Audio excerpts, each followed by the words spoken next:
Mesdames et messieurs de la presse, bonsoir et très heureux de vous retrouver ce soir dans le cadre de cet exercice de redevabilité. Vous avez tous suivi le 27 juin dernier à Washington.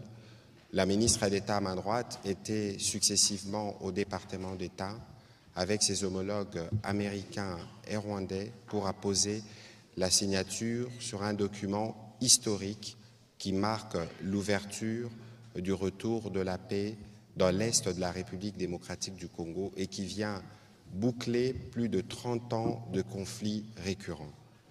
Ces documents a été le fruit de beaucoup des discussions, des négociations. Le processus, il a duré beaucoup de temps, mais nous sommes arrivés à ces points qui nous permettent aujourd'hui de regarder les perspectives de la paix, du retour des déplacés, des réfugiés, parce que c'est d'abord pour nos populations qu'il y a eu tous ces déploiements portés par le président de la République lui-même. Madame la ministre d'État, bonsoir. Bonsoir, monsieur. Merci de vous associer de nouveau à cet exercice de redevabilité qui était très attendu.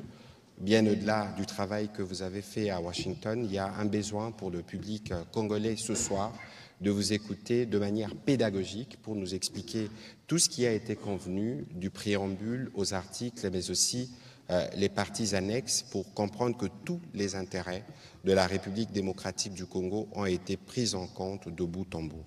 Mais bien avant que je ne puisse vous donner la parole, Excellence Madame la Ministre d'État, je voudrais qu'on revienne, parce que le président de la République lui-même a eu l'occasion de revenir sur l'importance de cet accord à l'occasion de son discours du 30 juin pour les 65 ans de notre indépendance. Donc, en accord avec la technique, on va écouter le président de la République. Je tiens toutefois à réaffirmer avec clarté les lignes rouges de mon action. Les ressources de la République démocratique du Congo ne seront jamais bradées ni livrées à des intérêts obscurs. Elles bénéficieront avant tout au peuple congolais. Aucun compromis ne sera toléré en matière de souveraineté économique. La République démocratique du Congo ne vendra ni son avenir, ni sa dignité. Voilà un extrait du discours du président de la République qui revenait notamment sur la partie économique dont il a été question, mais la partie économique qui viendra évidemment dans les 3 mois qui suivent l'application de cet accord. Madame la ministre d'État, bonsoir à nouveau. Les Congolais sont particulièrement mobilisés sur cet accord. Beaucoup de choses ont été dites depuis les 27 janvier, mais ce soir avec vous, nous voulons faire cette première communication de lancement parce qu'il y en aura plusieurs, y compris en langue nationale, pour que les uns et les autres puissent comprendre l'importance de ce document. Et je voudrais donc vous passer la parole pour vos mots introductifs, mais aussi pour la présentation de l'accord à partir de son préambule, de ses différents articles, mais aussi un commentaire sur les annexes. Ce n'est qu'après qu'on pourra prendre les questions des professionnels des médias ici mobilisés. Parfait. Merci beaucoup, Monsieur le ministre.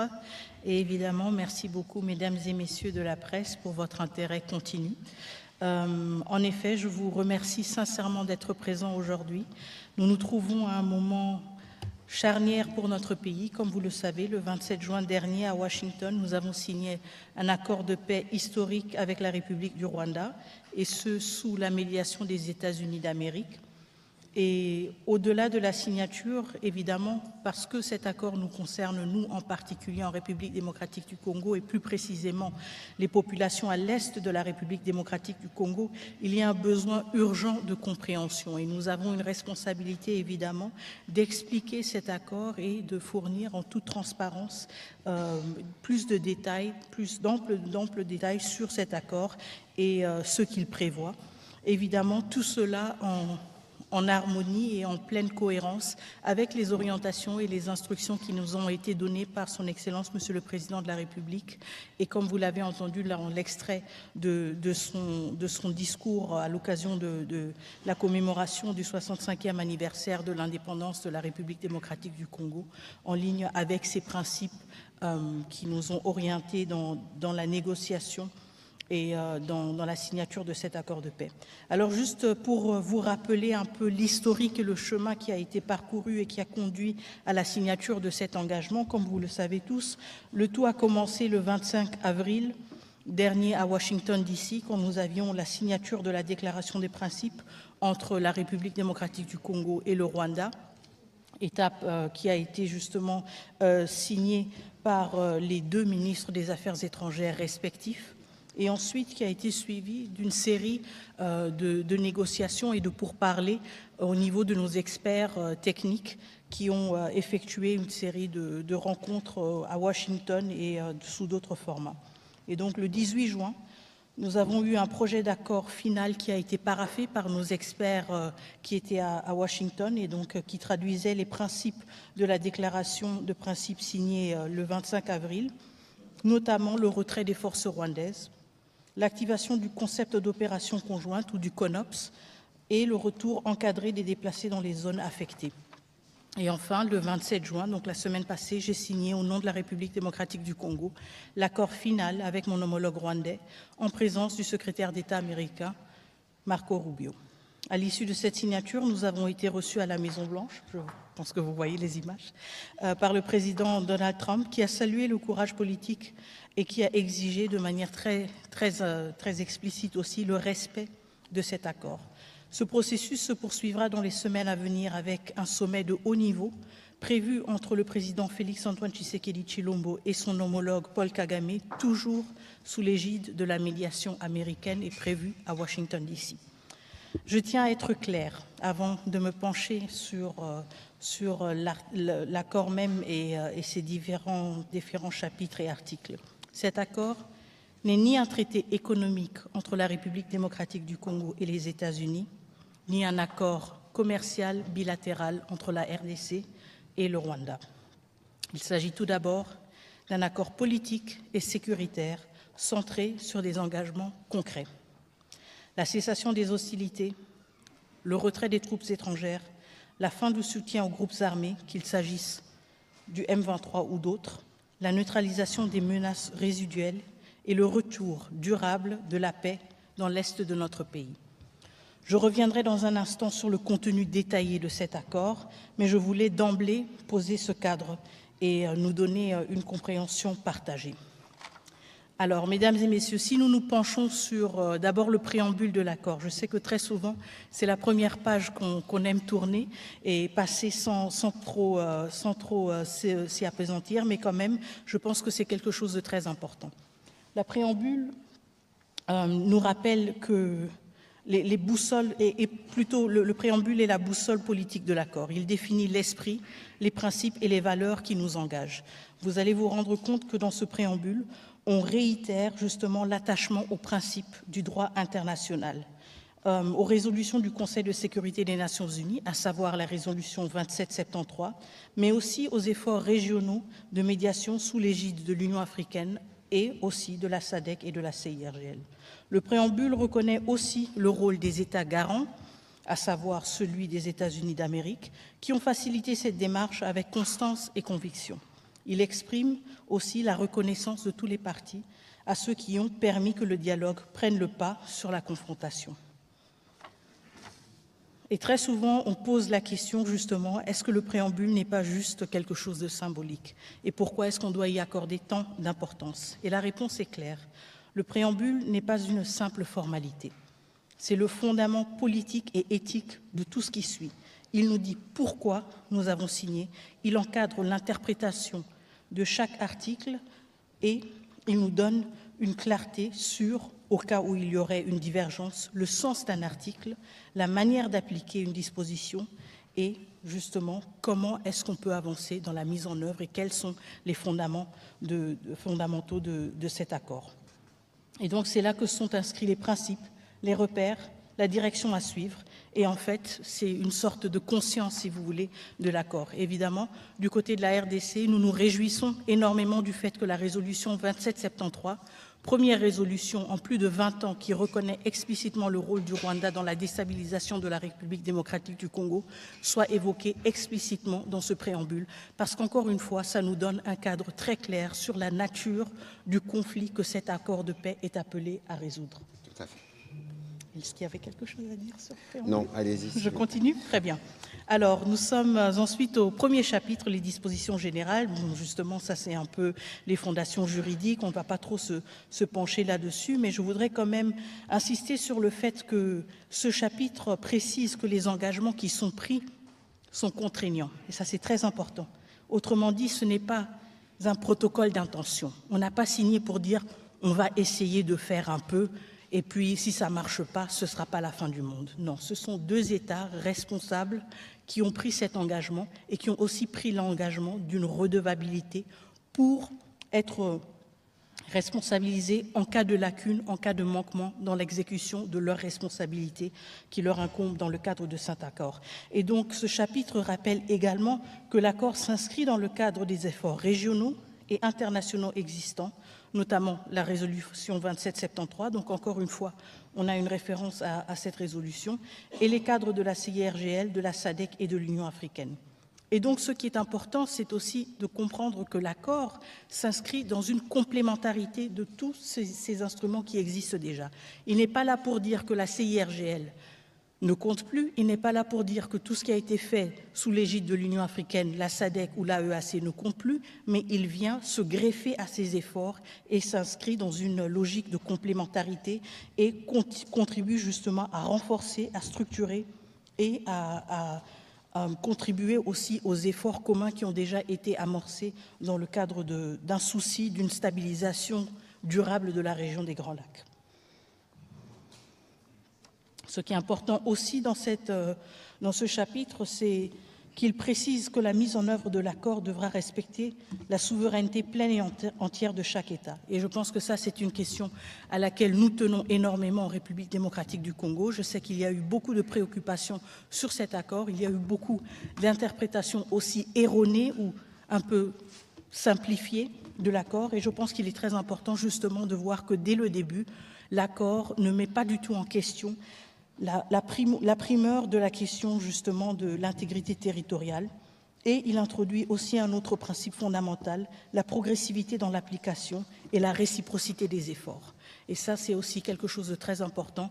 On entend souvent dire que c'est seulement la RDC qui doit fournir des efforts ou c'est seulement la RDC qui a de telle et telle responsabilité, mais on se rend compte en fait qu'il y a une concomitance des efforts, mais il y a aussi un effort ou un devoir de réciprocité entre toutes les parties prenantes et signataires de cet accord.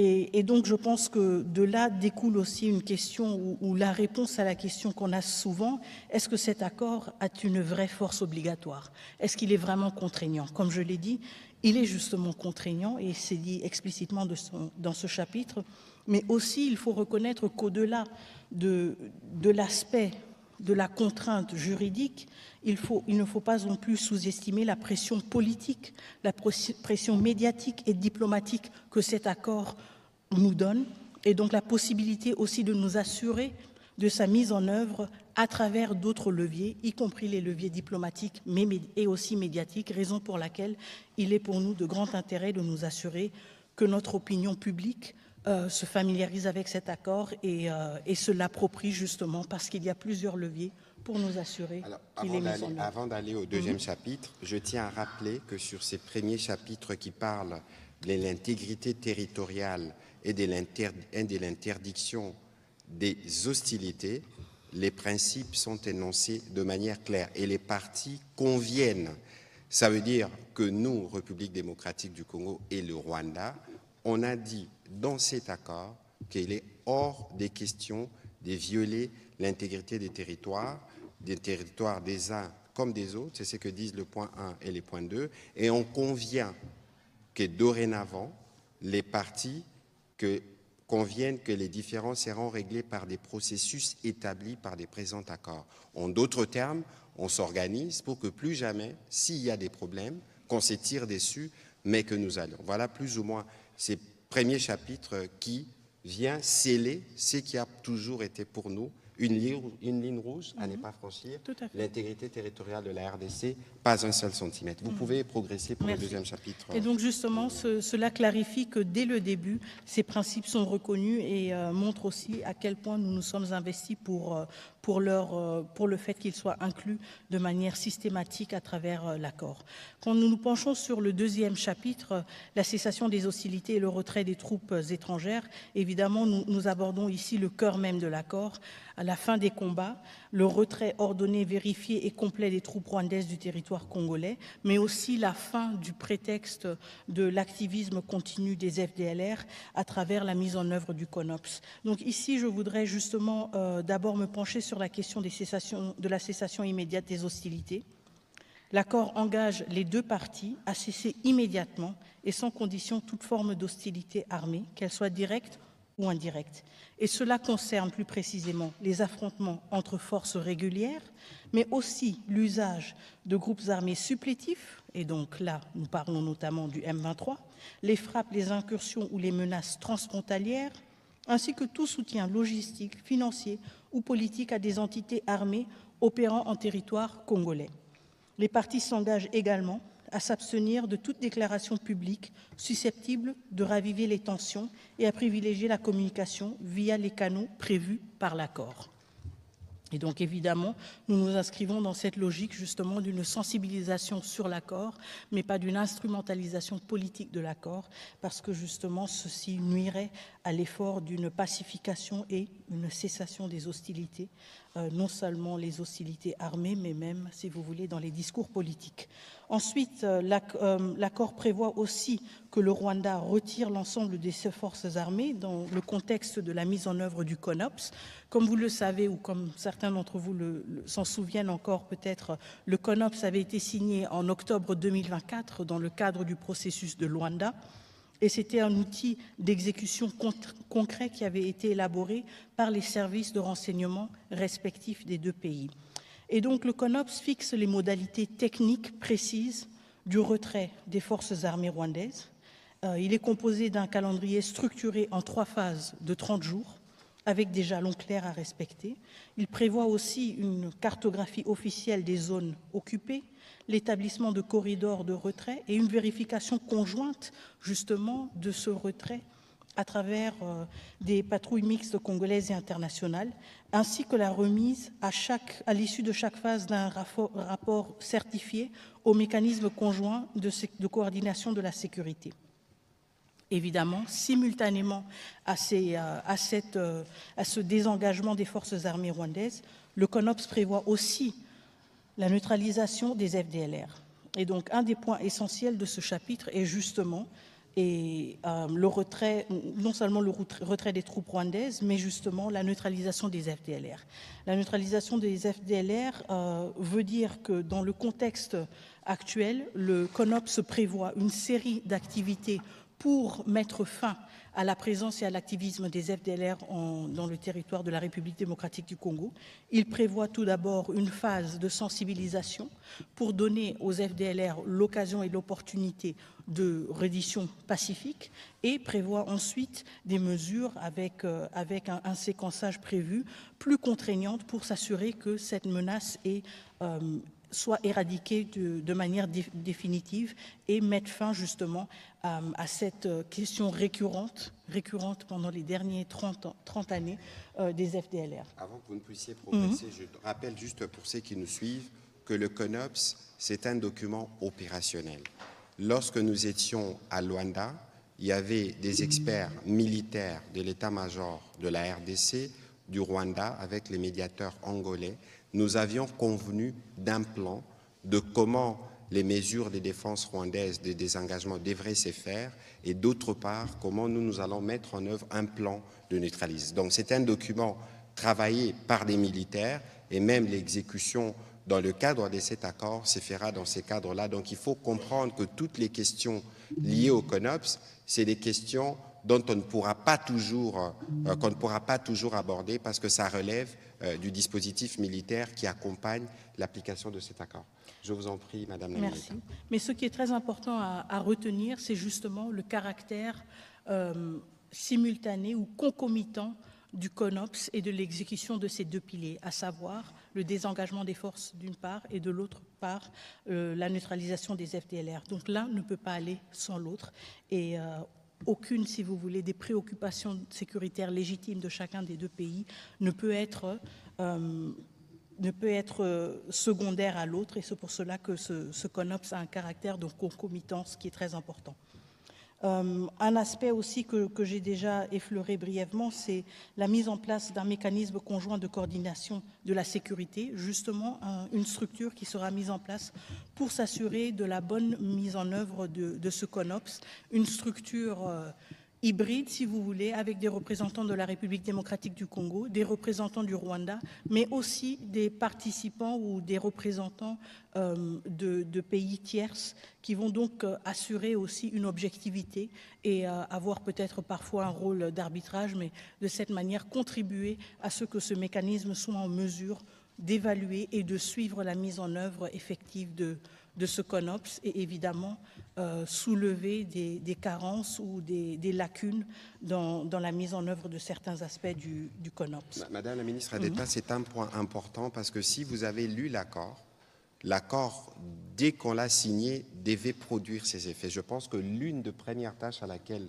vous travaillez actuellement et qui va permettre la mise en œuvre de cet accord, c'est justement la création de ces mécanismes. Tout à fait. Tout à fait, c'est une des priorités. Encore une fois, ceux qui se souviennent du processus de Luanda vont se souvenir aussi du mécanisme de vérification conjoint ad hoc renforcé. Bon, peut-être que je ne me souviens pas exactement du nom, mais vous vous souvenez certainement du principe et de la structure. Et donc, c'est quelque chose de similaire, encore une fois, avec des représentants des deux pays, mais aussi des parties tierces qui vont nous permettre justement d'avoir un minimum d'objectivité et un consensus sur des questions qui parfois peuvent être épineuses, mais qui seront extrêmement nécessaires. Lorsque vous parlez des parties tierces, dans les cadres de cet accord, on peut être précis, il s'agit des États-Unis, des Qataris, de l'Union africaine et possiblement d'autres partenaires techniques étrangers. Je vous en prie. Oui. Merci beaucoup. Parfait.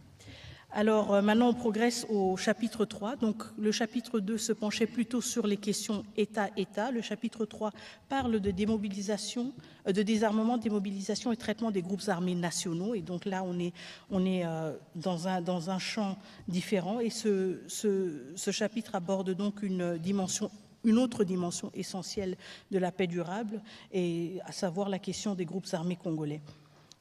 Il est très important de lever immédiatement une confusion que certains discours semblent entretenir de manière délibérée ou pas. Le désengagement des groupes armés nationaux ne se substitue pas au retrait des forces étrangères. Donc il s'agit de deux chapitres différents, et le premier chapitre dont nous avons parlé, le précédent, parle justement des forces armées rwandaises et de leur retrait. Celui-ci parle des groupes armés. Les deux questions sont traitées dans l'accord. Il n'y a pas un groupe, si vous voulez, qui est exclu. Les deux questions sont traitées à juste titre, mais évidemment avec la spécificité nécessaire que chacun de ces groupes requiert. Donc, quand il s'agit du désengagement des groupes armés nationaux, il faut surtout donc revenir sur le fait que le désarmement est obligatoire pour tous les groupes armés congolaises. L'accord prévoit que les groupes armés congolais qui opèrent sur le territoire national doivent être désarmés, démobilisés et cantonnés sans délai. Comme vous le savez tous, nous avons le PDDRCS qui est en fait le cadre prévu par l'État congolais, justement le cadre institutionnel, le programme prévu par l'État congolais pour donner des perspectives aux ex-combattants des groupes armés. Cela comprend, quand on parle de groupes armés, évidemment les groupes actifs dans les zones anciennement ou actuellement sous contrôle du M23, les groupes dits d'autodéfense et tout mouvement prétendant représenter une revendication communautaire par la voie des armes. Quand on parle du désarmement, on parle aussi d'un désarmement suivi d'une sélection stricte en cas d'une réintégration conditionnelle. Et donc ici, il y a aussi une rupture très importante avec des pratiques qu'on a vues par le passé, à savoir des pratiques d'intégration généralisée, d'effectifs de groupes armés. De brassage ici, et des mixages. Justement. Et nous ne sommes pas dans cette logique. Nous sommes justement dans une logique où les ex-combattants de groupes armés qui auraient peut-être l'intention ou le souhait d'être intégrés dans les forces armées ou les forces de sécurité doivent répondre à des critères stricts. On doit s'assurer justement, tout d'abord, de leur nationalité congolaise, évidemment aussi de leur non-application dans des crimes graves, et d'autres critères, évidemment, qui vont être appliqués. Mais je pense que l'aspect clé ici, c'est le fait, justement, qu'on ait un catalogue, si vous voulez, de critères qui nous assurent que toute intégration répond à des leçons que nous avons appris et tirées du passé et qui nous protègent, nous, mais aussi qui protègent nos institutions d'être affaiblis de l'intérieur en intégrant sans discrimination et de manière ouverte et sans filtre des individus issus de groupes armés qui pourraient justement, suite à leur rôle dans les groupes armés différents, avoir été complices ou eux-mêmes auteurs de violations graves. Ça veut dire que c'est un processus de vetting. Tout à fait. Ce ne sera pas un brassage, un mixage des groupes, non, mais ça se fera de manière individuelle. Tout à fait. On regardera les dossiers de chacun. Si vous êtes coupable de crime, si vous n'êtes pas physiquement apte, ou s'il y a des soupçons ou d'autres éléments, vous ne pourrez ni intégrer l'armée, ni intégrer la police. En effet. Et donc cela s'inscrit évidemment, ou s'inspire plutôt des meilleures pratiques internationales qu'on a vues dans d'autres situations post-conflit et dans les efforts justement de s'assurer que même après un conflit, les forces armées, les forces de sécurité sont justement en mesure et à la hauteur de remplir leurs fonctions et ne sont pas affaiblis de l'intérieur. Et donc ce qui est très important aussi, c'est que ceci veut dire qu'il n'y a pas d'amnistie automatique.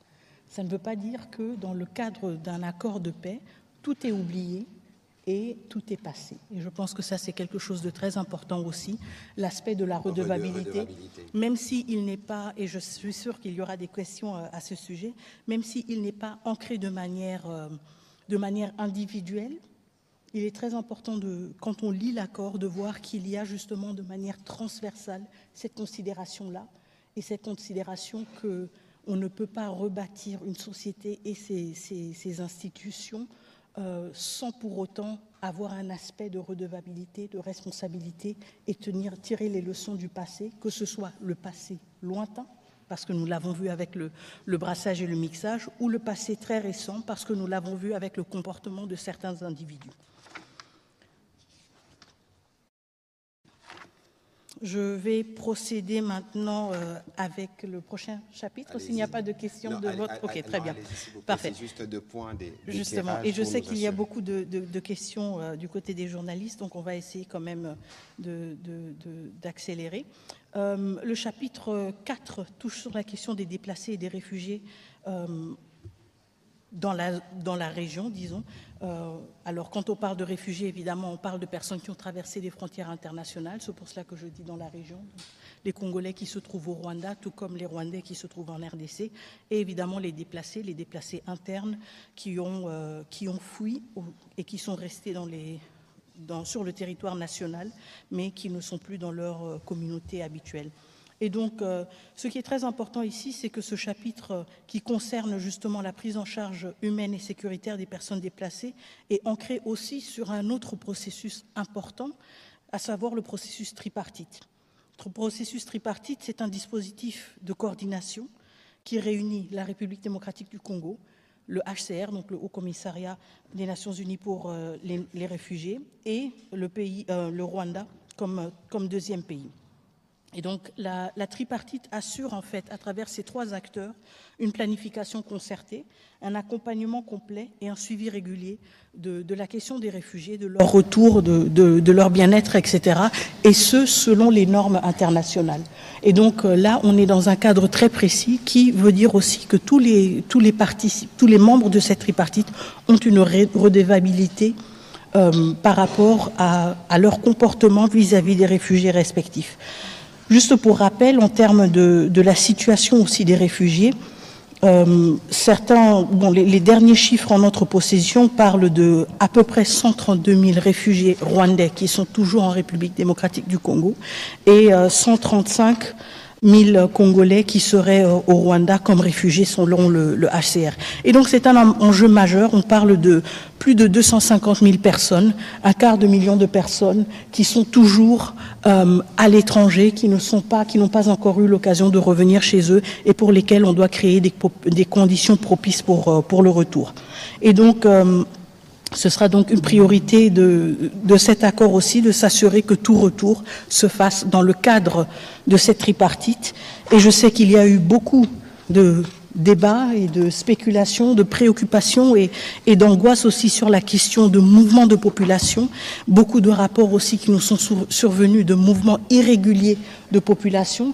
Et je suis sûre aussi qu'une des questions qui revient souvent, c'est comment justement s'assurer que ce processus tripartite ne soit pas instrumentalisé ou utilisé pour implanter des populations étrangères en RDC et sous couvert d'un retour volontaire. Et je pense que c'est justement là où le cadre formel de la tripartite nous aide, parce que justement, il nous permet à procéder à des retours seulement de personnes qui sont formellement enregistrées comme réfugiés auprès du HCR. Donc on ne prend pas juste qui se dit congolais ou qui se dit rwandais pour dire bon, rentrez, on vous aide à rentrer chez vous. Non, ce sont des personnes qui sont enregistrées comme réfugiés auprès du HCR.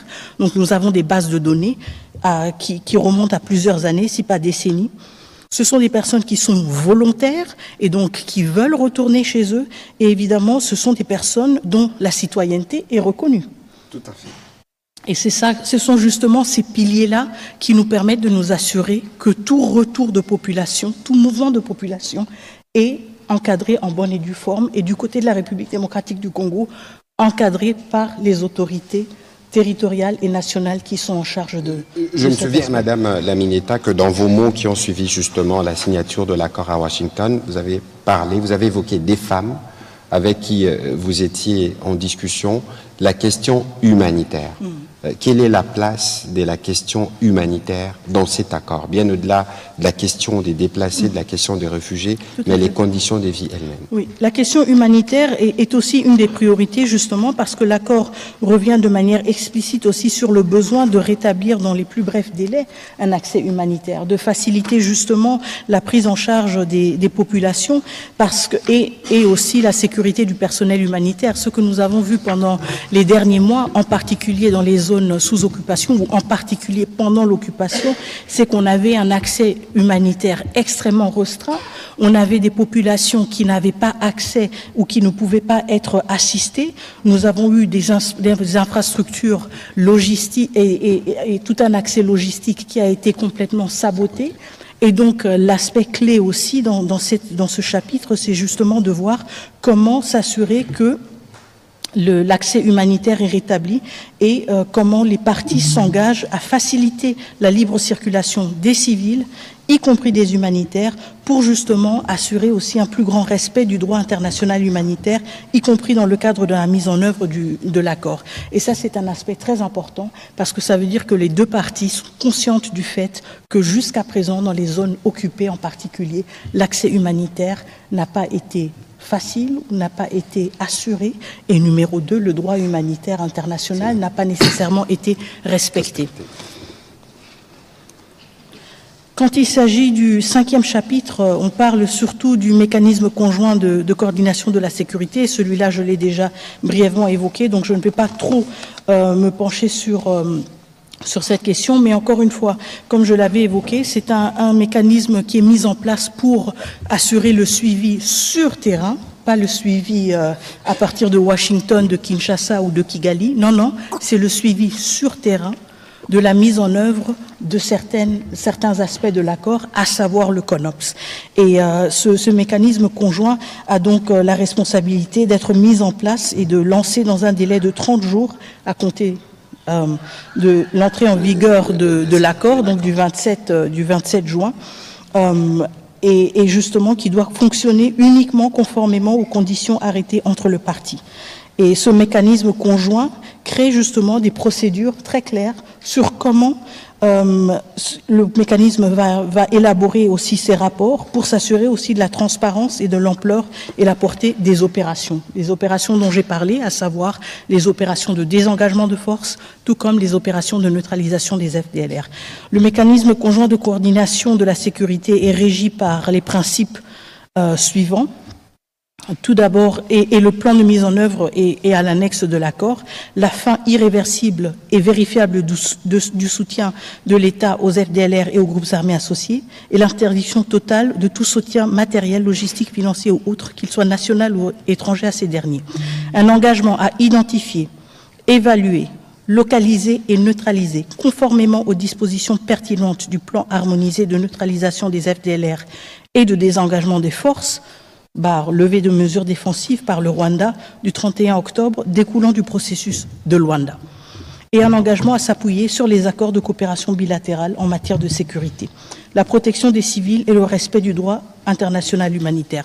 Donc ce mécanisme, comme je le disais, est prévu comme, si vous voulez, un mécanisme de suivi sur place pour s'assurer de la bonne mise en œuvre de cet accord, à commencer par le CONOPS, mais aussi des aspects comme, par exemple, le respect du droit international humanitaire. Ce qui est aussi prévu dans le cadre de ce mécanisme, si je ne me trompe pas, c'est une collaboration avec la MONUSCO, qui est un acteur clé dans la zone, et justement, et aussi le fait que les parties peuvent justement solliciter l'appui de la MONUSCO, mais aussi d'autres soutiens multilatéraux qui peuvent contribuer à la bonne exécution de l'accord et justement au fonctionnement du mécanisme conjoint. Tout à fait. Tout à fait. Alors, on va passer sur, je pense, le chapitre du cadre d'intégration économique régionale. Tout à fait. Donc, les dispositions économiques et la coopération régionale, je pense que ça, c'est aussi un de ces chapitres qui a suscité beaucoup de rumeurs et d'interprétations parfois erronées et parfois même de suspicions. Et donc, ce que je voudrais tout d'abord clarifier, c'est que ce volet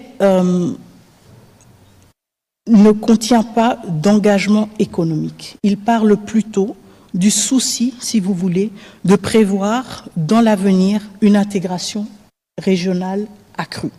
Et ça, c'est une leçon que nous avons tirée d'autres régions, c'est une leçon que nous avons tirée de notre propre région. L'accord ne prévoit ni contrepartie économique, si vous relisez bien le chapitre 6, ni concession en matière minière, ni traité commercial bilatéral avec le Rwanda. Il énonce plutôt un engagement des deux parties à œuvrer à la réactivation.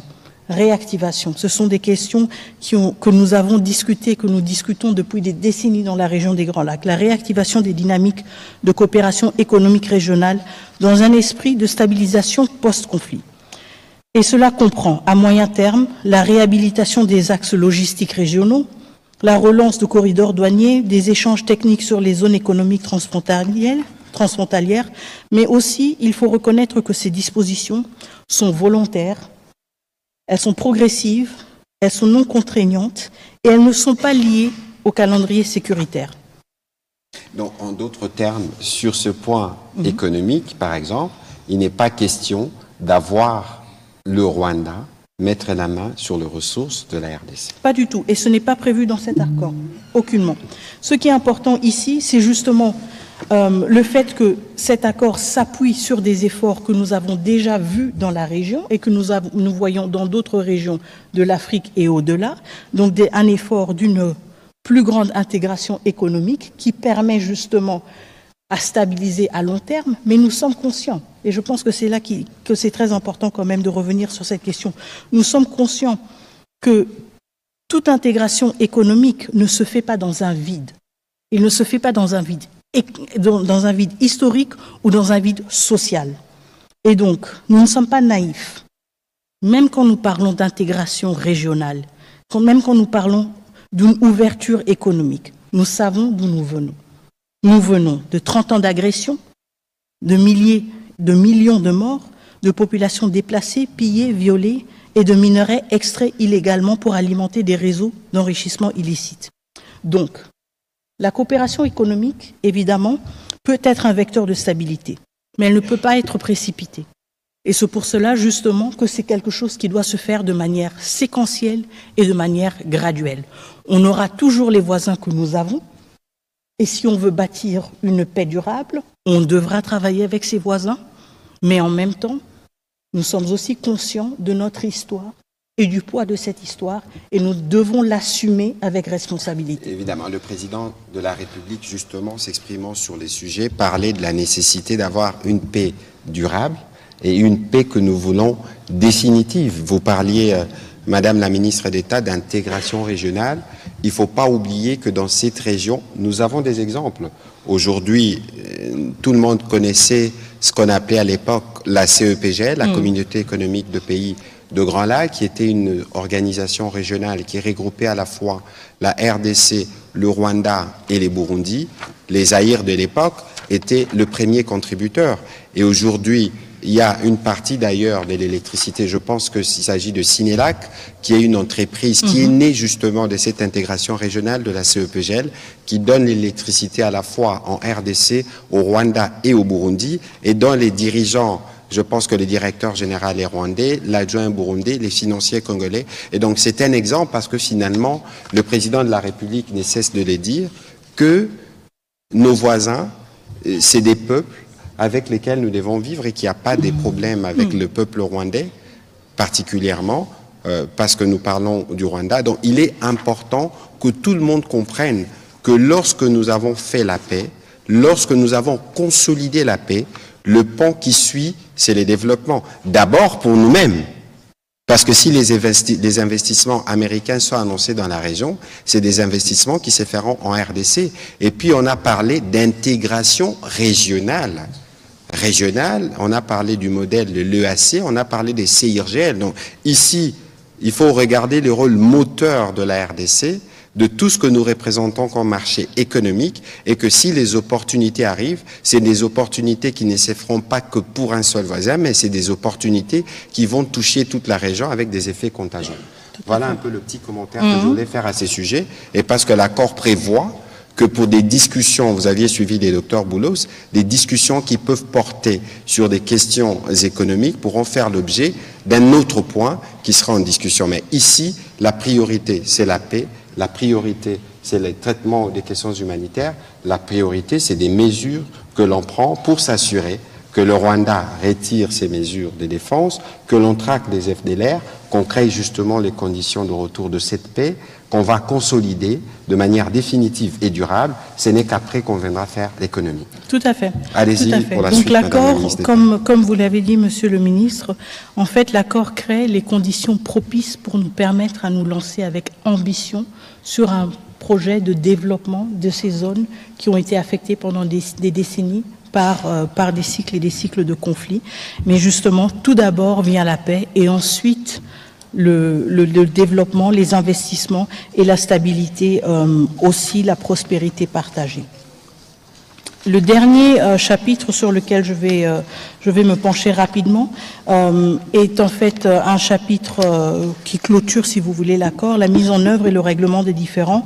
Ici, je voudrais souligner le fait que ce chapitre prévoit la mise en place d'un comité de surveillance conjointe composé d'abord des parties signataires, évidemment, mais aussi du facilitateur de l'Union africaine, du Qatar et des États-Unis. Et donc, ça veut dire que nous avons à deux niveaux un suivi de l'accord. Nous avons au niveau très opérationnel et au niveau du terrain le comité conjoint de sécurité, de la sécurité. Mais ensuite, nous avons aussi à un niveau politique, à un niveau plus élevé, justement, un comité de surveillance conjointe qui permet aussi à soulever certaines questions et à vider certaines questions. Madame la ministre, tout de suite, les gens ont besoin de connaître la nuance. Comité conjoint de sécurité, le petit comité, son rôle, c'est quoi concrètement?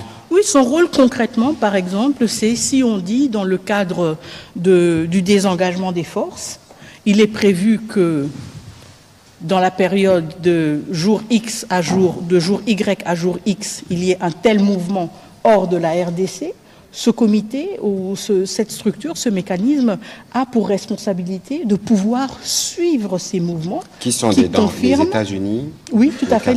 Les États-Unis, la RDC, le Rwanda et possiblement aussi des partenaires étrangers et l'Union africaine aussi. Et l'Union africaine est donc comme un peu des garants de l'effectivité de ces... Mais ça, c'est au niveau du terrain. Donc si on dit, OK, nous sommes à Saké, et à Saké, il y a tel et tel effectif, parce que ce comité aura aussi la responsabilité d'établir, si vous voulez, un état de lieu. Alors si on sait qu'il y a ce nombre d'effectifs et que c'est la prochaine zone à partir de laquelle il doit y avoir un déplacement, ce comité doit être en mesure de confirmer ou d'infirmer le fait que cette opération-là a eu bel et bien lieu. Évidemment, ce comité ensuite a un lien automatique, si vous voulez, au niveau supérieur, à savoir le niveau politique où nous avons le comité de surveillance conjointe, qui est aussi une plateforme à travers laquelle les différends peuvent être réglés. Tout à fait. Et donc, ça nous permet aussi, justement, de soulever certaines questions qui ont des répercussions ou qui se manifestent au niveau du terrain, au niveau très concret, à un niveau politique plus élevé, de les contextualiser et de trouver, justement, des solutions et des solutions à ces problèmes respectifs. Très bien. Alors peut-être rapidement, Madame la ministre d'État, est-ce que sur les annexes, parce qu'on a parlé du préambule, on a parlé des 7 articles, je pense, et nous sommes revenus sur les grands axes de chaque point de l'accord.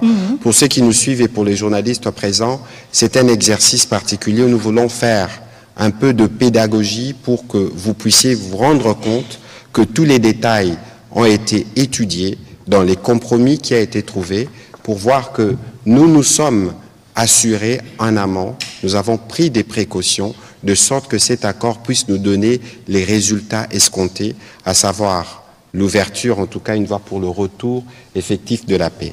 L'accord comprenait les préambules, je rappelle, résolution 2773, charte de l'Union africaine qui parle de l'intégrité des frontières et de leur inviolabilité. Maintenant, dans les documents qui suivent l'annexe, il y a le CONOPS, on en a parlé, document élaboré par les états-majors des forces depuis le processus de Luanda, mais aussi, Madame la ministre d'État, les éléments que vous pouvez rajouter. Tout à fait. Et donc, tout comme l'accord même, les annexes sont aussi disponibles, et donc j'invite tout le monde aussi de se familiariser avec ces annexes. Donc au-delà du CONOPS qui est repris dans son intégralité, l'annexe se penche aussi sur la question du mécanisme conjoint de coordination de la sécurité dont nous avons déjà parlé assez amplement. Donc il parle de la composition de ce mécanisme, il parle aussi de la mission et des capacités de ce mécanisme.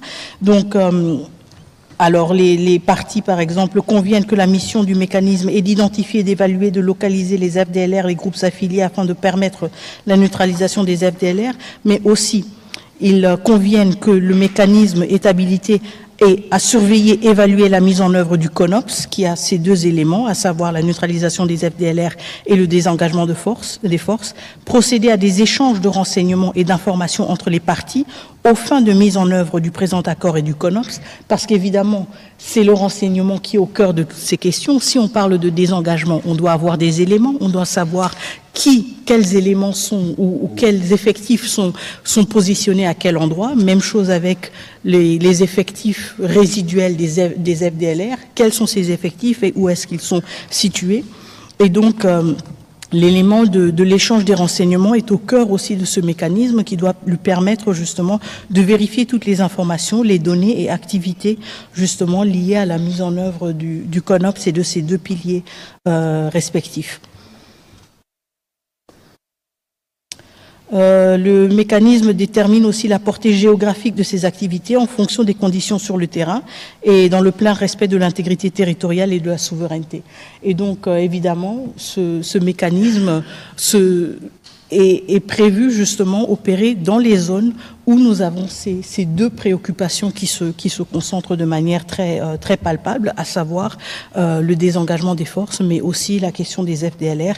Et donc il est clé que ce mécanisme, pour être opérationnel, puisse se rendre sur le terrain, puisse justement aussi vérifier concrètement et de manière tangible les réalités qui caractérisent le terrain et le contexte respectif. Voilà, je pense que sur l'accord, nous avons dit l'essentiel. Peut-être qu'on va, sauf si vous avez un point particulier, mais je voudrais donner la parole, en tout cas pour le 20 minutes qui suivent, aux professionnels des médias pour apporter des éléments d'éclairage. Ici, nous sommes dans un exercice de redevabilité, mais surtout un exercice de transparence. L'accord, il est public. L'exhortation, c'est que tout le monde doit lire l'accord.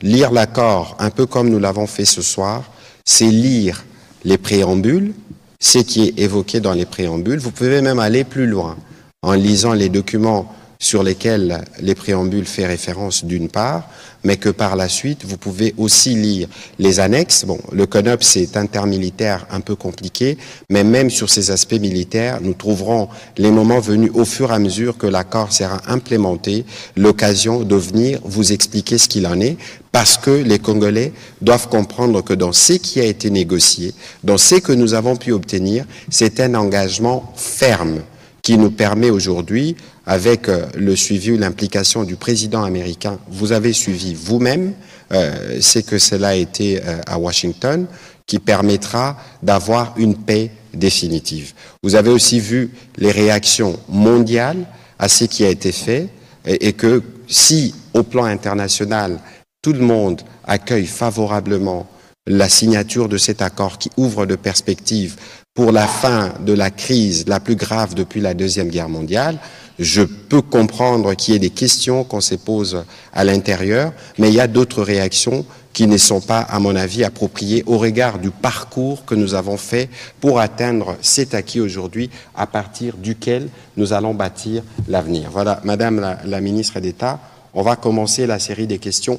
Je souhaiterais, pour les professionnels des médias qui nous suivent, pour justement de besoin de pédagogie, de poser une question claire. Comme ça, on peut vous répondre clairement. On ne prendra pas des questions qui sortent du cadre de cet accord parce que c'est un exercice spécial qui vise évidemment à éclairer votre lanterne, mais aussi la lanterne de l'opinion. Au-delà de l'exercice de ce soir, nous serons sur vos plateaux, avec nous, pas seulement, mais d'autres experts, pour qu'on explique de A jusqu'à Z les contenus de cet accord. On va commencer la série avec Madame Christiane Ekambo et je demanderai à Monsieur Pichu Mulumba d'avancer après lui. Madame la ministre d'État, nous avons une liste d'à peu près 10 questions des professionnels des médias. On va voir comment on va gérer les temps, pour autant que ceux qui prennent la parole tiennent compte justement de la nécessité pour nous d'être brèves, claires et précises pour ce qui vous concerne, Madame Ekambo. Allez-y avec votre question. Madame. Merci, Monsieur le ministre. Madame, j'ai 2 questions, mais avant toute chose, permettez-moi Madame la ministre d'État, de vous signaler, de vous dire ici que vous faites la fierté des femmes congolaises. En tout cas, nous profitons de ce micro pour vous féliciter pour cette réussite. Vous avez pu réussir là où bon nombre de vos collègues ont marqué le pas. En tout cas, une fois de plus, félicitations pour la signature de cet accord. Pour la première question, 30 années de guerre, 30 années d'atrocité. Même le président américain a signalé l'atrocité, les atrocités de cette guerre, en utilisant même les mots que vous connaissez. Et aujourd'hui, que peuvent attendre ces femmes violées, tous ces déplacés qui n'ont plus de racines, des ressources, des familles dispersées? Vous avez parlé de 135 000 Congolais qui sont au Rwanda et dans l'ensemble, à peu près 250 personnes à l'étranger. Ça, c'est pour la question humanitaire. Dans le préambule et même dans les annexes, Madame, vous parlez de l'accord. S'il vous plaît, je ne dérogerai pas. Donc, allez-y rapidement, mais oui, je ne dérogerai pas. Je voudrais dire ici, on ne sent pas, qu'est-ce que vous pouvez nous dire, les échéances qui ont été données, c'est-à-dire le chronogramme, à partir du moment où on a signé l'accord, qu'est-ce qu'on fait, les obligations de chaque partie Et puis, le mécanisme de suivi, vous avez parlé un peu du le cadre conjoint, les mécanismes conjoints, mais vous voulez vraiment nous expliquer les chronogrammes, c'est-à-dire quand est-ce qu'on commence, quelles sont les obligations de chaque partie. Tout à fait. Parfait. Excellent. Merci beaucoup pour ces deux questions extrêmement pertinentes. Évidemment, je vais commencer avec la première, c'est celle qui nous tient le plus à cœur, c'est évidemment la situation de nos compatriotes dans les zones sous occupation et leur attente légitime et tout à fait compréhensible que leur situation se change rapidement. Et ça veut dire que nous faisons face à de grandes attentes quand il s'agit de la mise en œuvre de cet accord. Et quelles sont les attentes que les survivants et les compatriotes que nous avons dans les zones occupées peuvent avoir? Comme je le disais, l'accord est un accord de paix qui entérine donc aussi le retour de l'autorité légitime de l'État congolais dans les zones occupées. Ce retour nous permettra, nous, en tant que gouvernement congolais, que ce soit le gouvernement central de Kinshasa ou le gouvernement provincial du Nord et du Sud Kivu, de justement répondre à ces attentes de nos populations. Cela veut dire que les questions de retour de déplacés, que ce soit des réfugiés ou des déplacés internes, auront une interface légitime pour justement interagir avec nos acteurs ou nos partenaires humanitaires différents qui vont faciliter les retours dans les zones ou dans les communautés d'origine de ces personnes déplacées. Cela voudra aussi dire que nous pourrons, avec des efforts concentrés sur ces zones affectées par ces années d'occupation, ou plutôt ces mois d'occupation, nous permettre justement d'injecter des ressources, de concentrer nos efforts justement sur la réhabilitation, sur la prise en charge de ces populations dans des domaines différents, à savoir les domaines de la santé, à savoir les domaines de l'éducation. C'est un retour de l'État congolais aux côtés des populations qui, pendant ces derniers mois, étaient livrées justement à des forces qui occupaient avec violence et avec force le territoire souverain de la République démocratique du Congo. Et donc, quand on se projette dans l'avenir dans l'avenir imminent de cet accord, c'est justement de cela qu'il s'agit. Le retour de l'État congolais aux côtés des populations civiles congolaises. La deuxième question que vous avez posée, c'est une question aussi tout à fait légitime, justement, quelles sont les prochaines étapes, quelles sont les prochaines échéances? Et j'en ai déjà parlé, le mécanisme conjoint de la sécurité est prévu d'être mis en place 30 jours après la signature de l'accord. Et je peux vous rassurer que du côté de la République démocratique du Congo, nous sommes déjà prêts nous avons déjà, si vous voulez, clôturer l'étape nécessaire de notre côté d'identifier les personnes qui vont représenter la République démocratique du Congo dans ce mécanisme et justement de cette manière impulser aussi son entrée en vigueur rapidement pour permettre que ce mécanisme commence le travail. Il y a aussi justement trois mois pour le lancement du cadre d'intégration économique régionale et je pense que ça c'est important aussi parce que ça veut dire que nous avons 3 mois où nous pouvons suivre les avancées dans la mise en œuvre de l'accord de paix et voir justement si ces avancées sont assez encourageantes pour aussi se projeter dans une logique d'un cadre d'intégration économique régionale. Et nous avons aussi 45 jours pour la tenue de la première réunion du comité de surveillance conjointe. Donc des jalons quand même assez clairs qui nous permettent à faire un suivi, que ce soit au niveau du terrain ou que ce soit au niveau politique un peu plus élevé ou plus stratégique, de voir où est-ce qu'on en est avec la mise en œuvre de cet accord. Voilà. Très bien. On va prendre la question de Pichu Mulumba. Je vais demander à Daniel Michombero et à M. Israël Mutombo de s'approcher du micro pour les prochaines questions.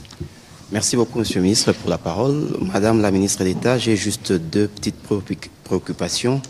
La première, c'est que n'y a-t-il pas une ambiguïté concernant la présence des FDLR dans cet accord? On sait que depuis 30 ans, la présence des FDLR sur le sol congolais constitue la justification constante des agressions militaires du Rwanda en RDC. L'accord prévoit-il une évaluation indépendante de la réalité et de la menace qui représenterait encore les FDLR maintenant et après leur neutralisation? La deuxième préoccupation concerne la question humanitaire. Le gouvernement a récemment dénoncé la transplantation des populations étrangères dans des zones occupées. Comment le retour des déplacés sera-t-il organisé si ces espaces de vie sont occupés par d'autres populations? Que prévoit l'accord à ce sujet?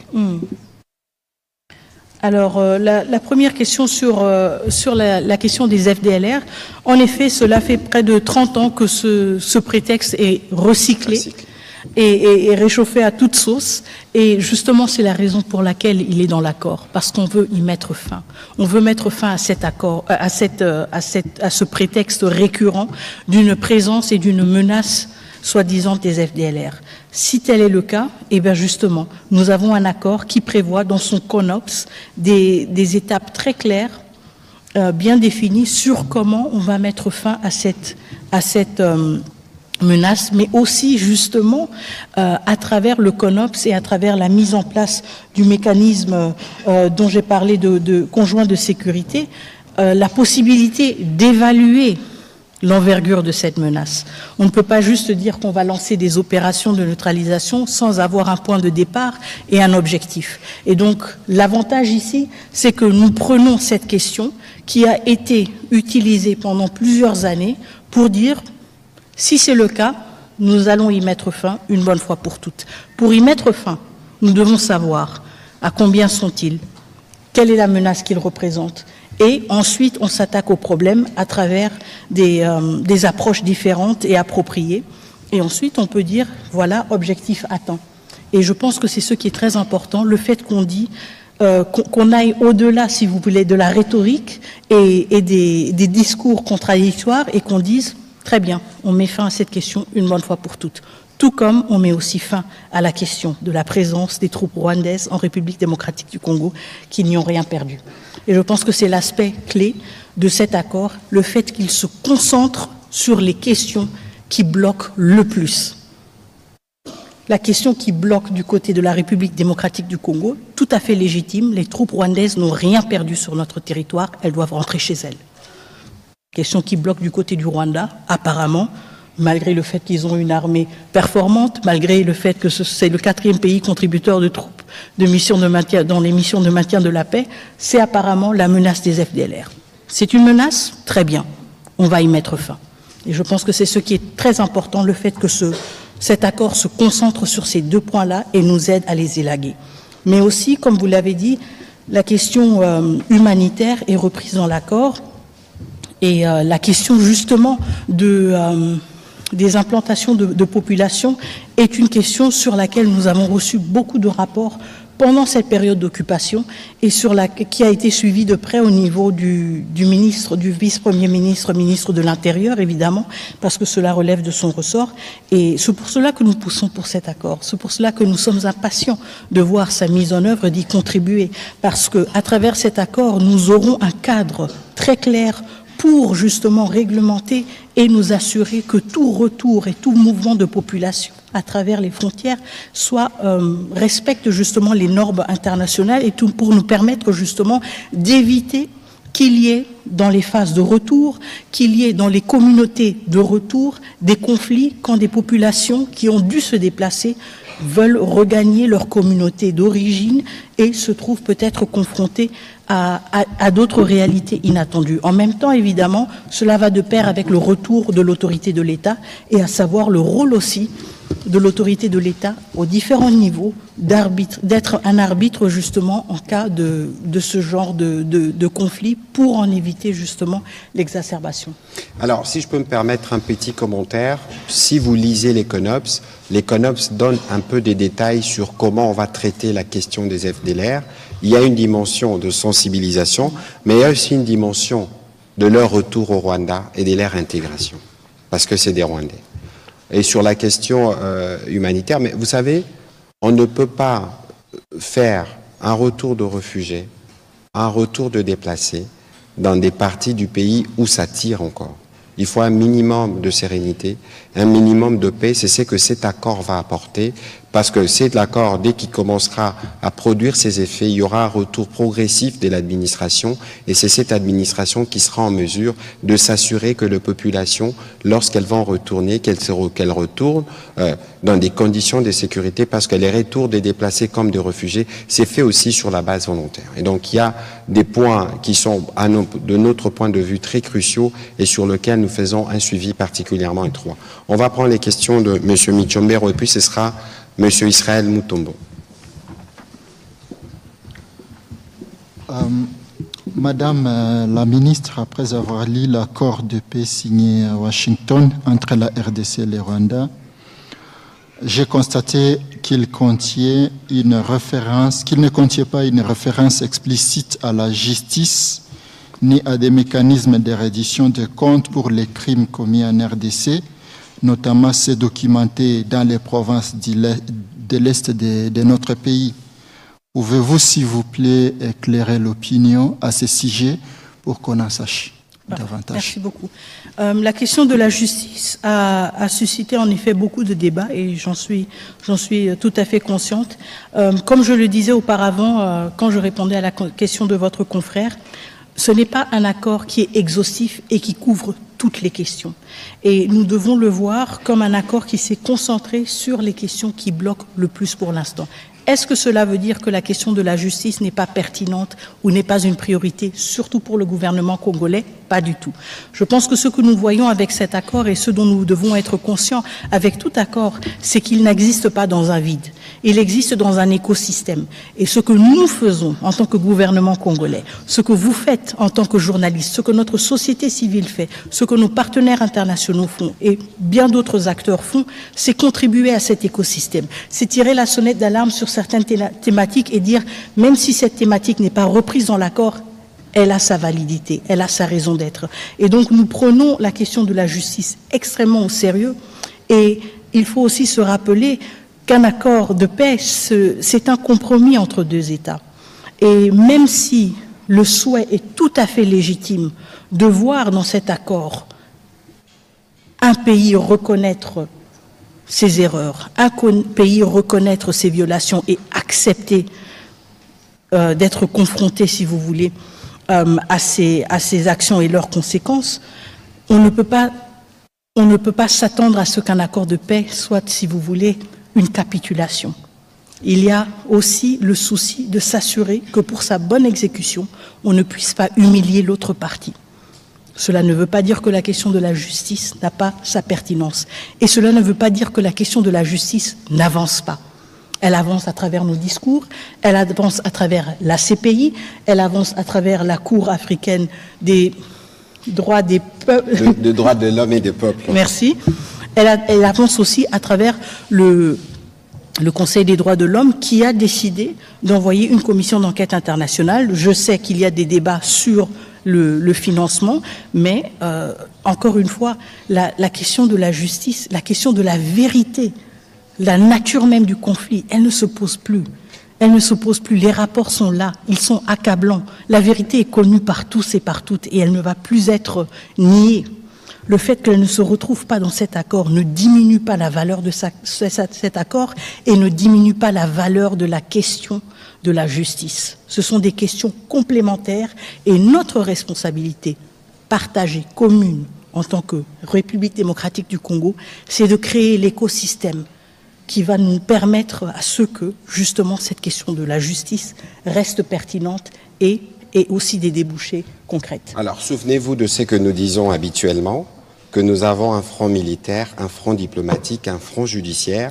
Vous avez vu, la ministre d'État fait référence à ce qui s'est passé à la Cour africaine de droits et des peuples. N'oubliez pas qu'il y a, même si aujourd'hui on en reparlera peut-être avec la ministre d'État, le Conseil des Nations Unies pour le droit de l'homme est en phase, en tout cas une mission d'établissement de faits a été mise en place, même s'il y a des difficultés de financement, il y a une commission d'enquête qu'on n'a jamais eue en 30 ans. Il ne faut pas oublier aussi que la Cour pénale internationale avait déjà mis ses mains dans la pâte. Donc ça veut dire qu'il ne faut pas considérer que la justice sera laissée de côté. À ces propos, je vous relis ce que le président de la République a dit dans son discours du 30 juin. L'accord signé à Washington ouvre de perspectives inédites. Il augure une ère de paix durable, de coopération régionale et de prospérité partagée. Il nous engage à reconstruire nos communautés, à revitaliser nos économies, à restaurer la dignité de chaque Congolais. Mais cette paix, aussi précieuse soit-elle, reste fragile. Elle exige de nous tous, gouvernements, citoyens, partenaires internationaux, un engagement indéfectible pour sa consolidation. Nous continuerons à exiger que justice soit rendue aux victimes et que les responsables des atrocités répondent de leurs actes. C'est le président de la République qui l'a dit dans son discours du 30 juin. C'est illustratif justement de notre engagement du point de vue du front judiciaire, parce que sans justice, on n'aura pas des garanties de non-répétition de ce que nous déplorons depuis 30 ans. On va prendre les questions de M. Israël Mutombo. Et puis ce sera Mme Alexandra Branjean de RFI. Merci pour la parole. Est-ce que Madame parle lingala ou on reste en français? Malheureusement, aujourd'hui, les questions se poseront en français. Je répondrai évidemment de questions en lingala sur votre on reste plateau. En français, il n'y a pas de souci. Alors, je suis curieux, je reviens par rapport à la question des FDLR. Je veux savoir la neutralisation des FDLR et les désengagements des troupes rwandaises. Ce seront concomitamment, où il faut d'abord finir avec la neutralisation des FDLR avant et le début du retrait des troupes rwandaises. Ça, c'est la première question. La deuxième, pourquoi avoir quitté le cadre multilatéral pour une démarche bilatérale dès lors que plusieurs pays interviennent dans la crise sécuritaire en République démocratique du Congo? Et puis pour terminer... Pourquoi avoir quitté les cadres multilatéraux? Quel cadre multilatéral la ministre d'État demande? Pour avoir un peu plus de précision sur votre question. Ça dit bien avant, il y a eu... EAC SADC. Exactement. Évidemment. Parce qu'avant ça, il y avait loin. Exactement. Alors pour terminer, j'aurais bien voulu qu'on lise dans l'accord le point 6. C'est de là que je ressors ma question. Le point 6, alinéa 1, intégration bilatérale. Intégration bilatérale. Dans le cadre, le parti lance et barre ou élargisse la coopération sur des priorités communes, telles que la gestion des parcs nationaux, le développement hydroélectrique, les dérisquages des chaînes d'approvisionnement en minerais, la gestion conjointe des ressources dans le lac Kivu et des chaînes de valeurs minières transparentes et formalisées de bout en bout, de la mine au métal transformé qui relie les deux pays en partenariat, les cas échéants avec le gouvernement et investisseurs des États-Unis. Par rapport à ça, je voudrais d'abord comprendre l'esprit de ce point, mais aussi la gestion conjointe sur les domaines miniers pour arriver à certifier nos matières minières. Était-il impérieux d'associer le Rwanda? Pardon? Encore plus fort. Je disais, la question, celle qui est liée à la gestion conjointe sur les domaines miniers, pour arriver à certifier nos matières minières, était-il impérieux d'associer le Rwanda? J'ai pris la question par rapport à l'article, le point 6, premier alinéa, que je viens de lire tout à l'heure. Voilà. Merci. Donc, 3 questions. La première question sur la concomitance FDLR, retrait de mesures de défense. La deuxième question sur le processus bilatéral. La troisième sur le cas d'intégration économique. Allez-y, Mineta. Merci beaucoup. Donc, la question de la concomitance, encore une fois, j'ai essayé d'expliquer auparavant que le CONOPS reconnaît les préoccupations sécuritaires des deux pays et les traite justement de manière égale. C'est pour cela qu'il y a cette question cet aspect de concomitance. On ne peut pas parler, si vous voulez, d'une neutralisation des FDLR et ensuite un désengagement des forces. C'est comme pour dire qu'une question est plus importante que l'autre. C'est pour cela que cet aspect d'une concomitance est repris dans le CONOPS. Évidemment, la réalité est aussi... Concomitance en français facile. Concomitance, c'est en même temps. En même temps, on a le CONOPS est divisé en 3 phases. Chaque phase a 30 jours. Dans ces phases de 30 jours, on regarde côté FDLR, qu'est-ce qu'on va faire? Côté RDF ou côté forces armées rwandaises qui doivent se désengager, qu'est-ce qu'on va faire concrètement? Et là, maintenant, nos experts militaires et des renseignements se sont assis pour dire, bon, si on est dans une première phase, quelles sont les choses qu'on devra faire? D'abord, identifier des deux côtés, quel est l'effectif, quel est le point de départ. Ensuite, engager, par exemple, du côté des FDLR, des sensibilisations pour dire... Ceux qui veulent, s'il vous plaît, rentrez chez vous, ça va nous faciliter la tâche. Du côté du désengagement des forces, qu'est-ce que cela veut dire concrètement? Quel est le dispositif en place? Quel est l'effectif? Et ensuite, on avance de manière graduelle.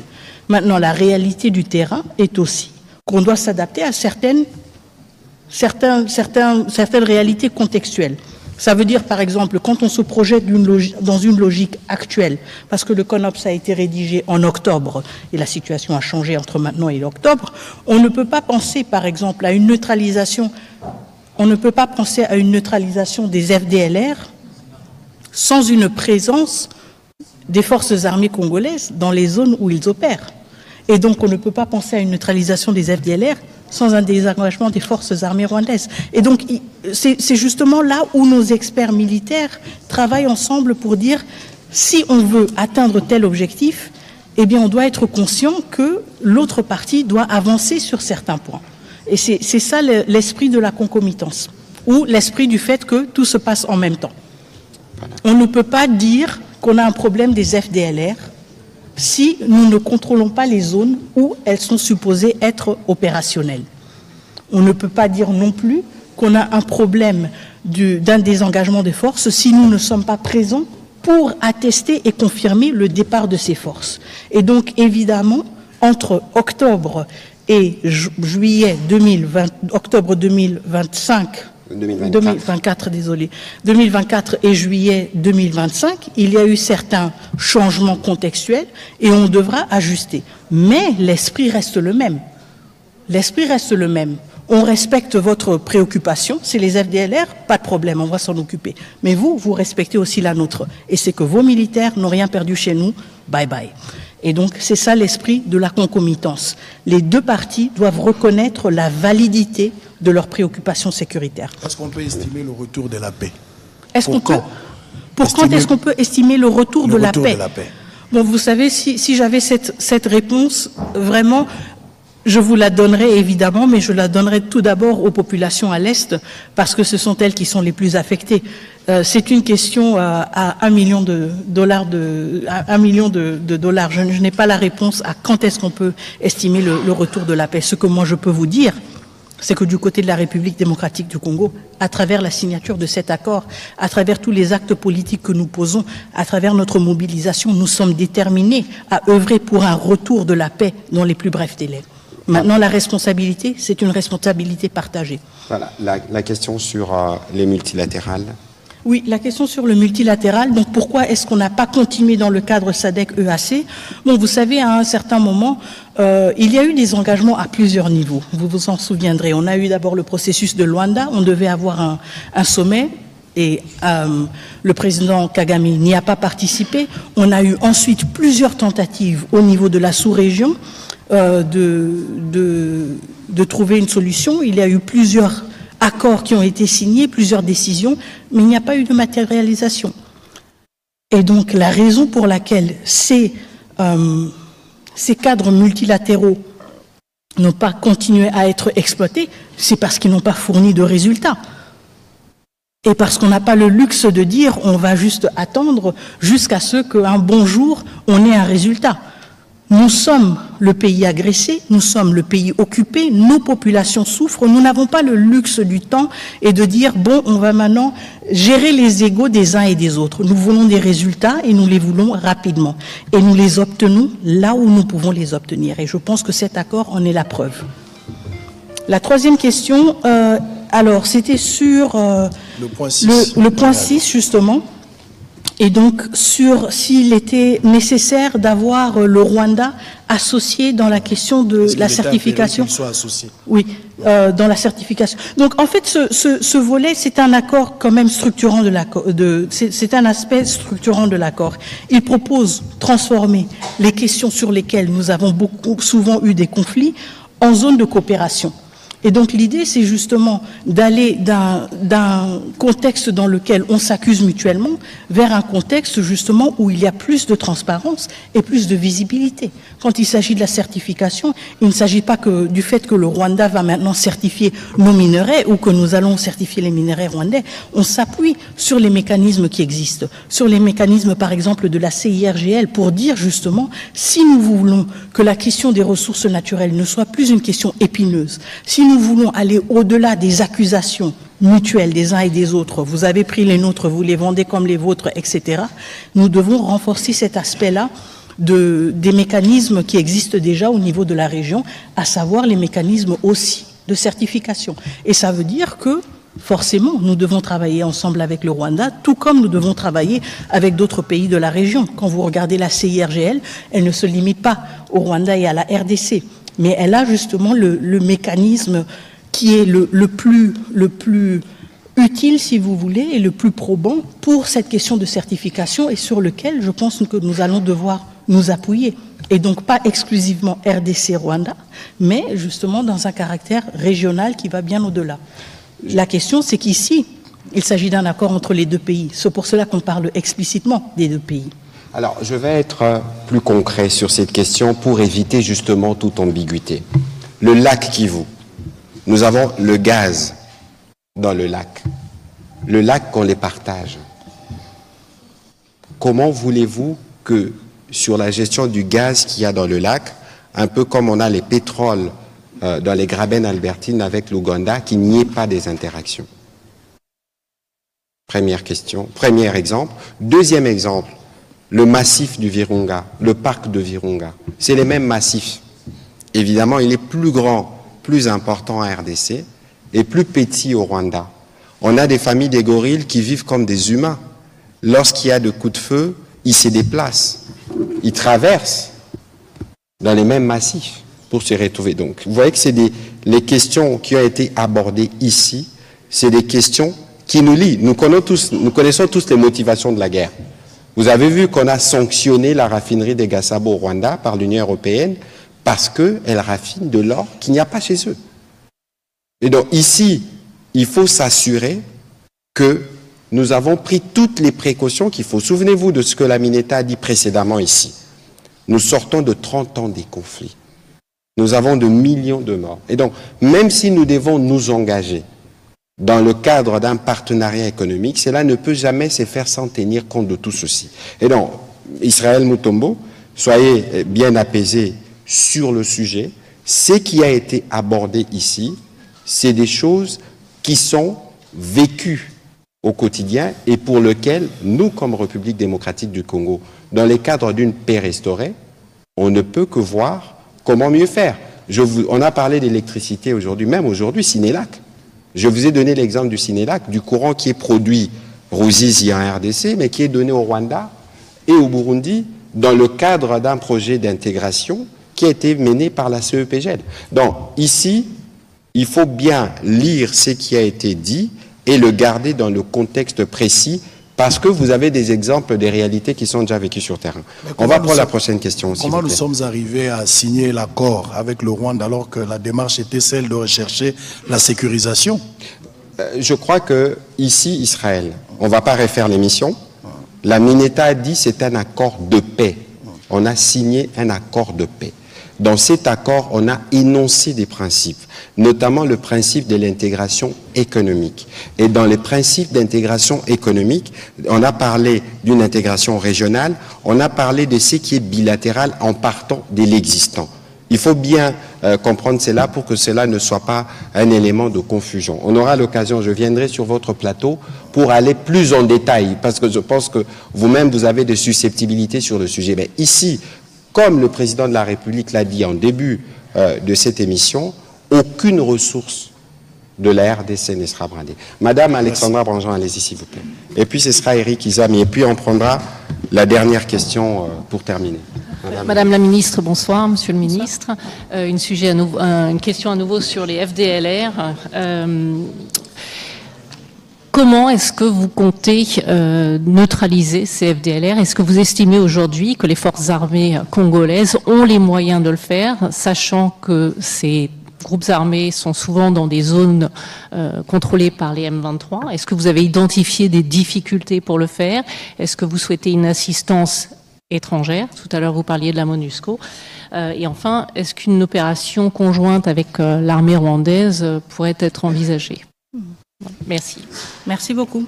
Alors la question des FDLR et leur neutralisation, évidemment, je pense tout d'abord qu'on doit se référer à toutes les expériences antérieures que nous avons déjà accumulées en République démocratique du Congo et donc à une certaine expertise, si vous voulez, dans la question, raison pour laquelle, pour nous, il s'agit surtout d'éléments résiduels des FDLR. Je pense qu'on a vu quand même, au fil des années, une réduction quand même assez sensible par rapport au nombre des effectifs des FDLR, suite aussi aux opérations, aux différentes opérations et différents efforts qui ont été menés par la République démocratique du Congo. Donc, quand il s'agit de la question justement de comment s'y prendre, comme je l'ai évoqué au début, il s'agit tout d'abord de sensibiliser.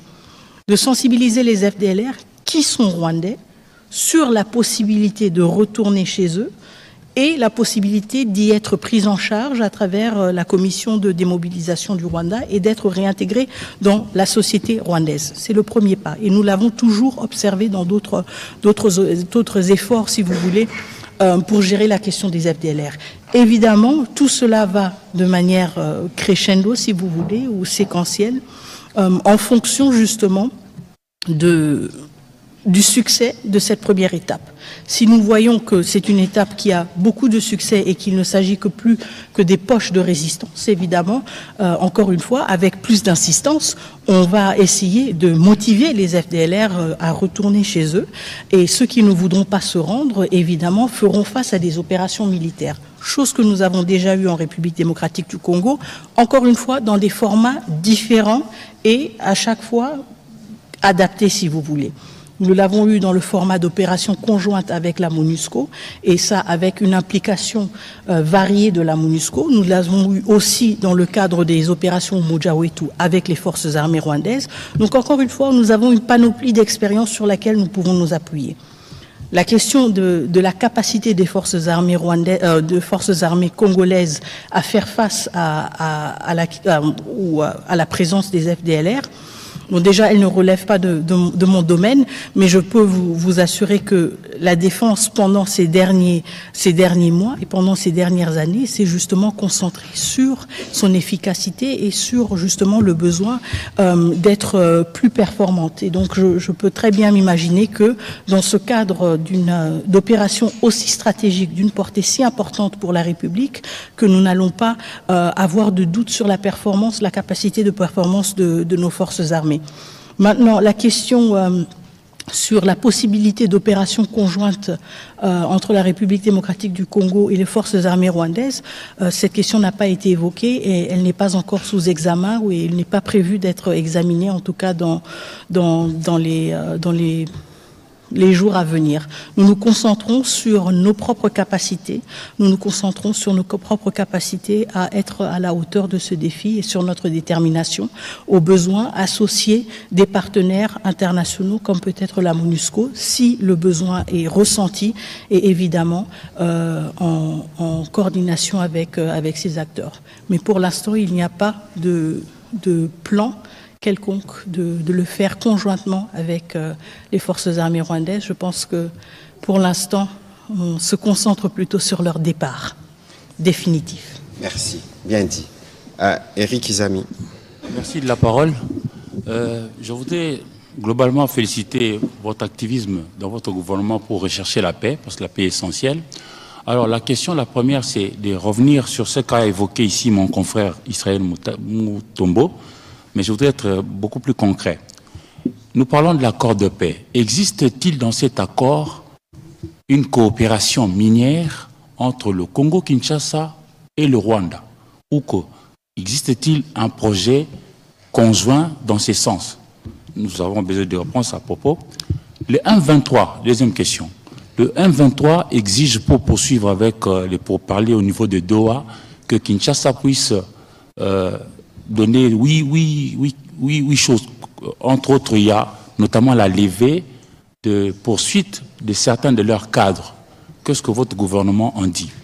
Et puis pour terminer, c'est la question au ministre Mouyaya. Je suis congolais, avant d'être journaliste, donc je partage votre avis que d'aller vers la paix. Mais vous nous expliquez de manière bien tout ce qui a été fait au niveau des États-Unis. Mais nous ne sommes pas en face de gens qui sont ou qui ont toujours fait preuve de bonne foi. Je voudrais, moi, garder en éveil mon sens critique. Alors je pose la question. Qu'est-ce que le gouvernement congolais prévoit pour que ce que vous nous expliquez aujourd'hui ne puisse pas être détourné par notre voisin, le Rwanda, qui depuis toujours crée toujours la petite bête pour nous faire de problèmes. Je crois que c'est une question qui est toute simple. On ne peut pas comparer les deux pays. Parce qu'ici, nous avons une opinion qui s'exprime dans sa diversité, dans sa pluralité, y compris sur des sujets où les gens n'ont pas toujours l'expertise qu'il faut. Il faut considérer avec la signature de cet accord que nous avons une ouverture pour aller vers la paix. Je vous ai rappelé ce que le président de la République a dit ici. Aujourd'hui, tout ce qui faisait l'objet des discussions, tout ce qui faisait l'objet d'affrontements entre les deux pays a été coulé sur l'accord.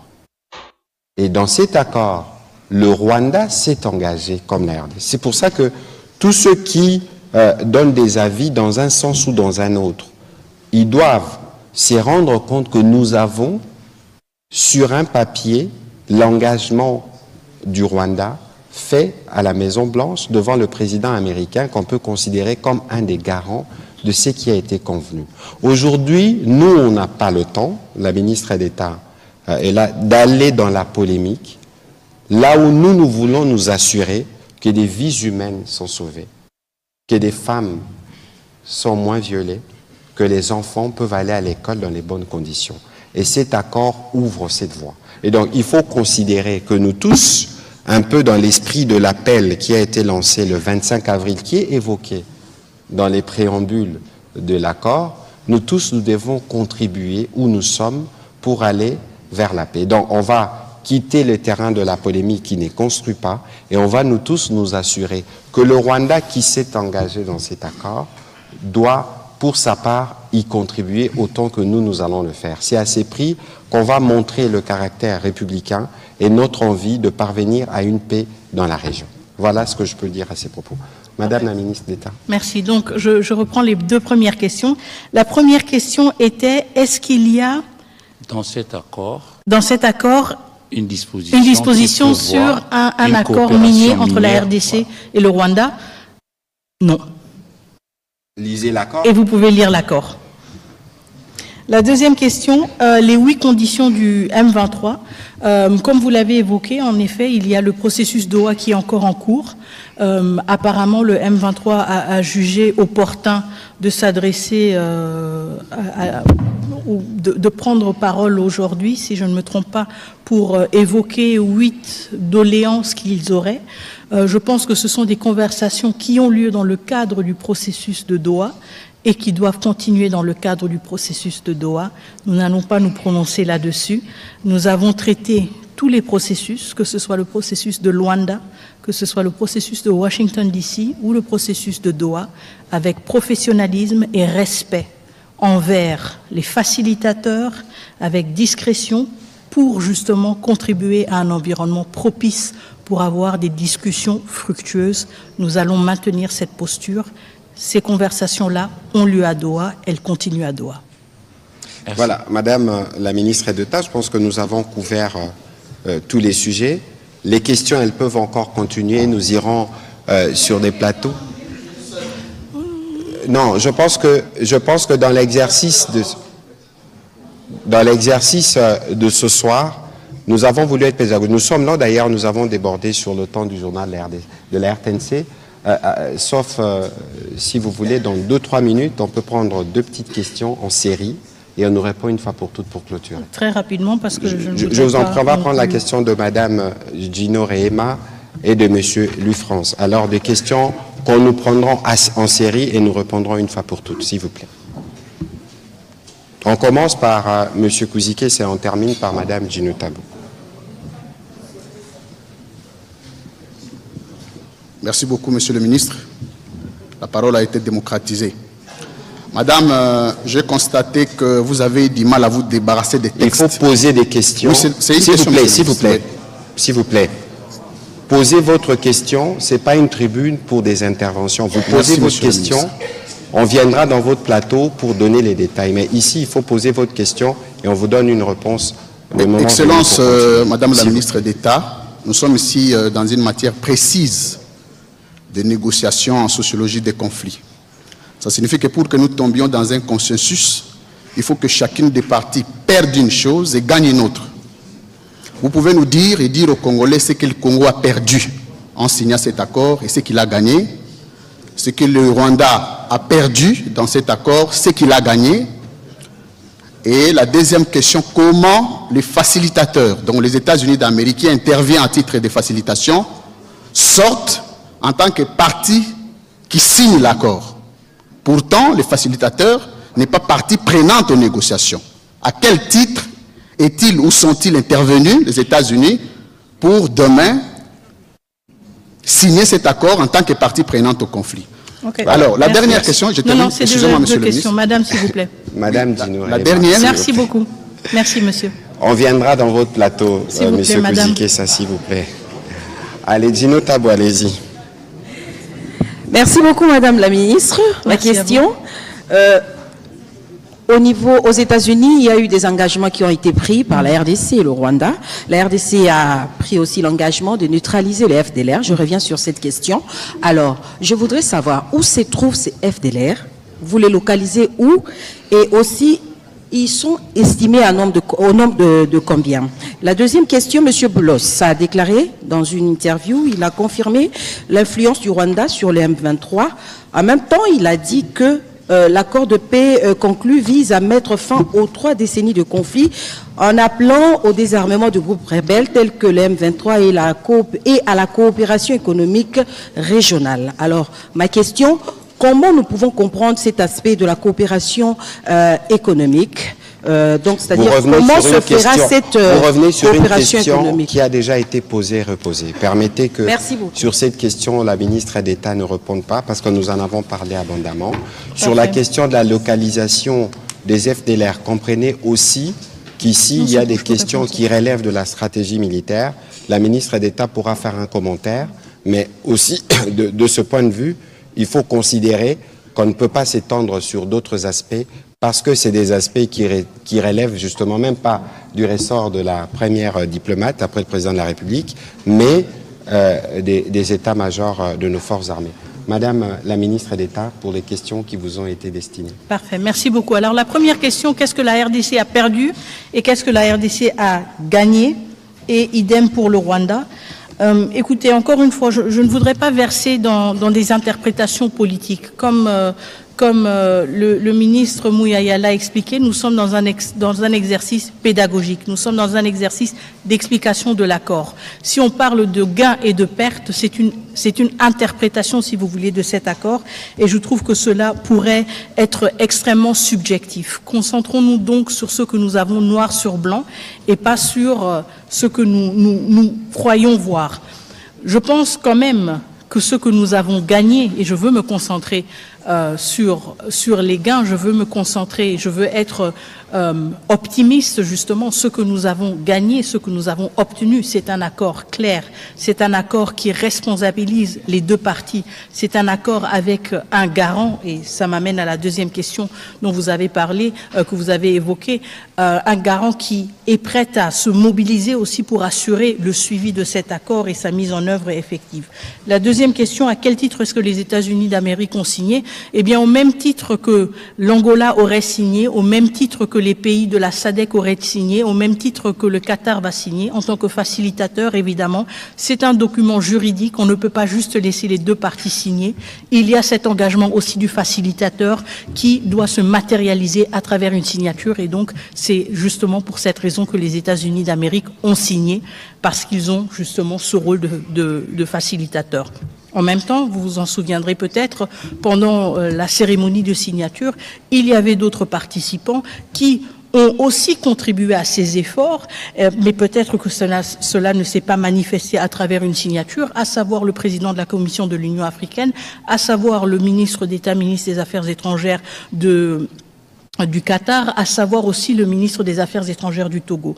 Juste pour vous montrer justement que cet accord est le fruit de plusieurs efforts, mais spécifiquement dans ce cas-ci, le fruit aussi d'une facilitation assumée par les États-Unis d'Amérique, et donc à juste titre, ils ont signé cet accord avec nous dans leur qualité de facilitateur tout comme ça aurait été le cas si cet accord avait été signé en Polynésie ou je ne sais pas, en Indonésie ou n'importe quel autre pays du monde. Quand un pays est facilitateur, il a aussi cette responsabilité-là d'apposer sa signature à cet accord.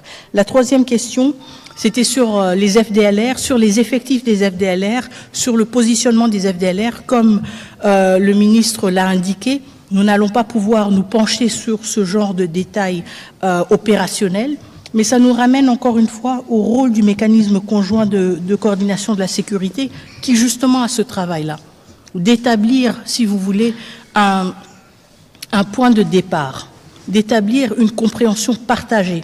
Où sont-ils? À combien sont-ils? Quelle est la réelle menace qu'ils représentent? Tout comme pour la question du désengagement des forces, ce travail-là devra aussi se faire.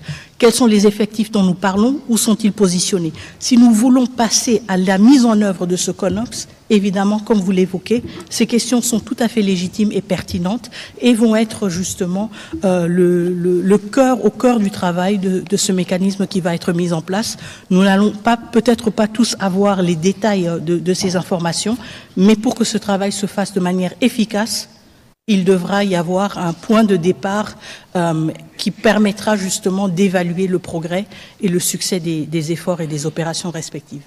Voilà, Madame la ministre d'État, nous avons en tout cas terminé cet exercice pédagogique. Il était lent, mais comprenez qu'il y avait... Il était aussi pédagogique pour moi.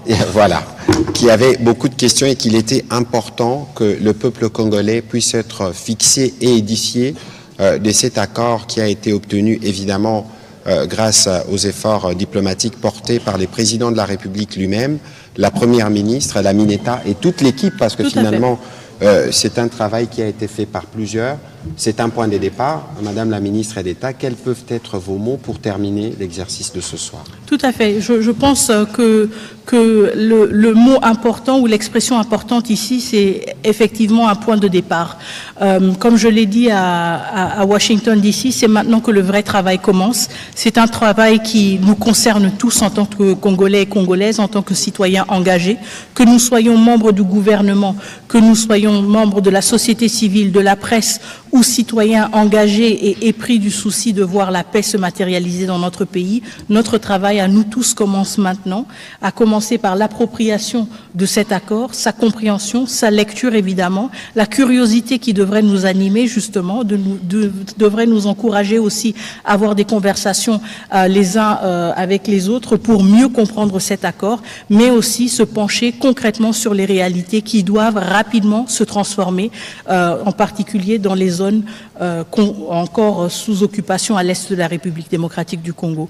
Donc ce n'est qu'un début, c'est le premier pas et nous allons continuer à avancer vers la mise en œuvre de cet accord, mais surtout aussi vers une paix durable, vers un développement durable et vers une pacification continue de la partie est de notre pays et évidemment de la région des Grands Lacs. Merci beaucoup. Voilà, merci Madame la ministre d'État. Pour terminer, je sais qu'il y a encore beaucoup de questions.